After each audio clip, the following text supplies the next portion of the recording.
మిత్రులారా, నా భారతదేశానికి దేశం బయటనే కాదు మిత్రులారా, దేశం లోపల కూడా కొంతమంది శత్రువులు ఉన్నారు.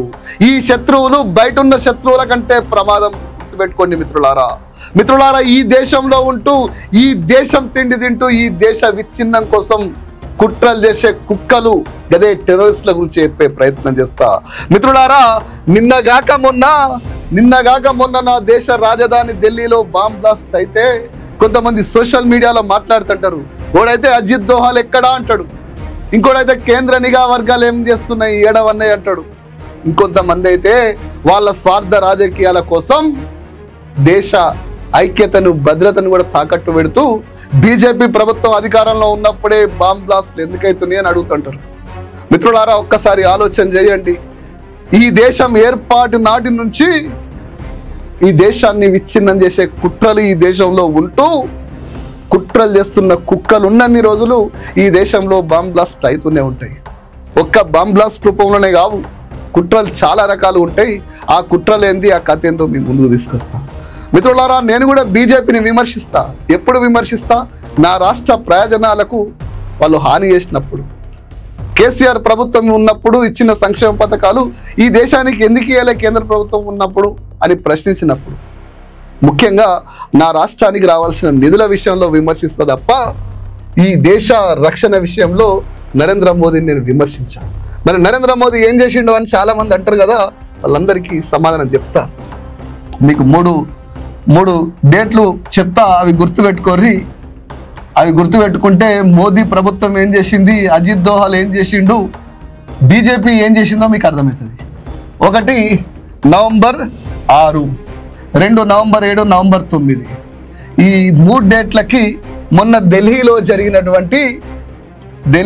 జరిగినటువంటి బాంబ్ బ్లాస్ట్కి సంబంధించిన సంబంధం ఏంది, అసలు దేశంలో ఏం జరుగుతుందో మీ అందరికీ అర్థమవుతుంది. మిత్రులారా, అక్టోబర్ 19 అనుకుంటా ఆ ప్రాంతంలో జమ్మూ కాశ్మీర్లో జైషే మహమ్మద్ సంబంధించినటువంటి ఒక టెర్రరిజానికి సంబంధించినటువంటి పోస్టర్లు అంటేసిరని తెలిసవంగానే అక్కడ ఉన్నటువంటి పోలీస్ ఆఫీసర్స్ వెంటనే అక్కడికి వెళ్ళి ఎవరు అంటేసిరు, ఏం కథ అని ఎంక్వైరీ మొదలెట్టారు. మొదలెట్టి ఒకే రోజు 1300 లొకేషన్లలో ఒక విచారణ చేపట్టిర్రు. అందులోకించి 100 మంది అనుమానితులను పట్టుకొచ్చారు. 100 మంది అనుమానితులు పట్టుకొస్తే దానిలో ఒకడు డాక్టర్ అని తేలింది. ఎవడు అంటే డాక్టర్ ఆదిల్ అహ్మద్. వీడు ఈ ఆదిల్ అహ్మద్ గారు పట్టుకున్నాక వీడిని 4 తంతే ఇంకో డాక్టర్ పేరు చెప్పిండు.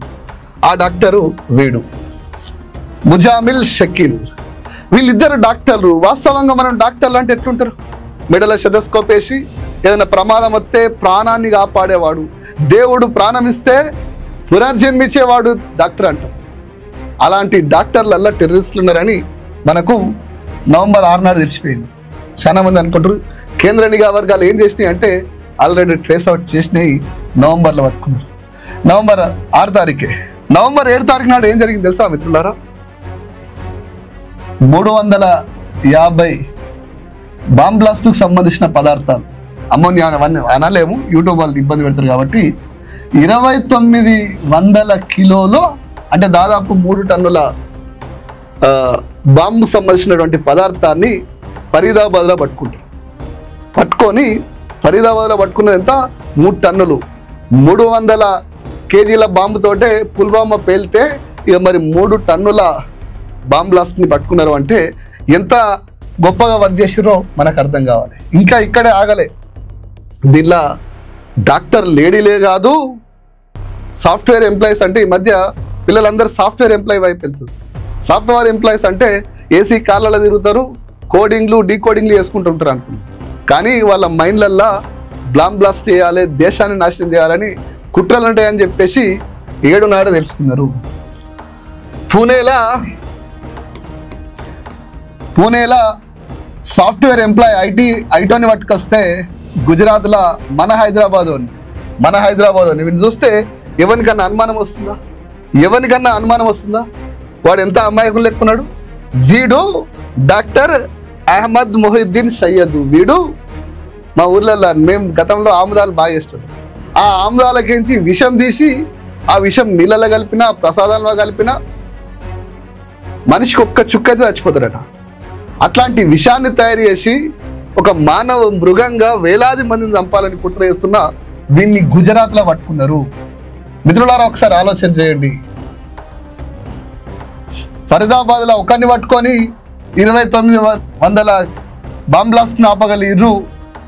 నీళ్ళల్లా దేవుని గుళ్ళల్లో కలిపే రషీద్ అనే ఒక బయో వెపన్ని ఆల్రెడీ పట్టుకున్నారు.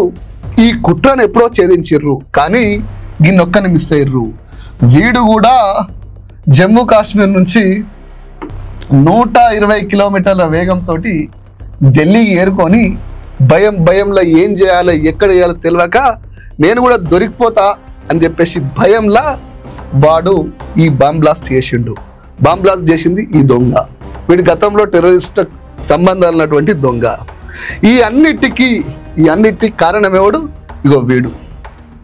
మిత్రులారా వీడు ఇర్ఫాన్ అహ్మద్. వీడు డాక్టర్లకి, సాఫ్ట్వేర్ ఎంప్లాయీస్కి, చదువుకున్న వాళ్ళకి, చదువుకున్న కుక్కలు, మూర్ఖులు, ఉన్మాదులు వీళ్ళందరినీ ఈ దేశానికి వ్యతిరేకంగా బాంబ్ బ్లాస్ట్ చేయాలి, బయోవార్ చేయాలి, ముఖ్యంగా గుళ్ళల్లా బాంబులు పెట్టి చంపాలి, జనాలు ఎక్కువ దగ్గర పోయి బాంబు పెట్టి చంపాలి, ప్రసాదాలల్లో విషాన్ని కలిపి చంపాలి.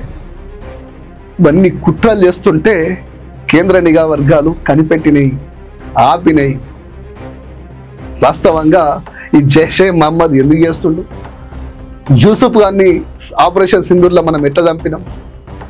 దానికి అనుగుణంగానే ఆ లేడీ షాహీన్ అని ఈ దేశంలో ఎట్లా కుట్రలు వండుతుంది?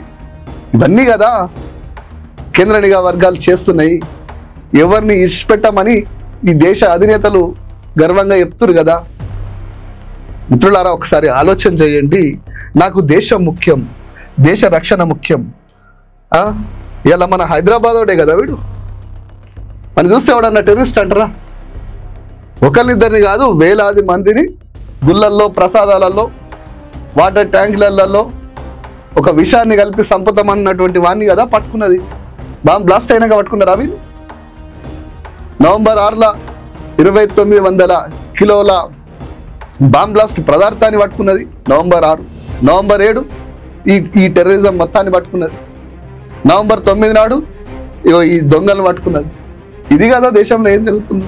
నిఘా వర్గాలు ఏం లేవు, బీజేపీ ఏం చేస్తలేదంటే ఇవన్నీ వాడు ఆపింది. వాడు ఆనాడు నవంబర్ 6 నాడు పట్టుకోకపోతే వాడు ఇంకెంత పెద్ద బ్లాస్ట్ చేస్తాడు తెలుసా? వీడు హైదరాబాద్ వాడు, వీడు గుజరాత్లో కుట్రలు వంతంటాడు. వీడు జమ్మూ కాశ్మీర్ వాడు వచ్చి యూపీలో కుట్రలు వణుతుంటాడు. వాడు పూణేలో కుట్రలు వణుతుంటాడు.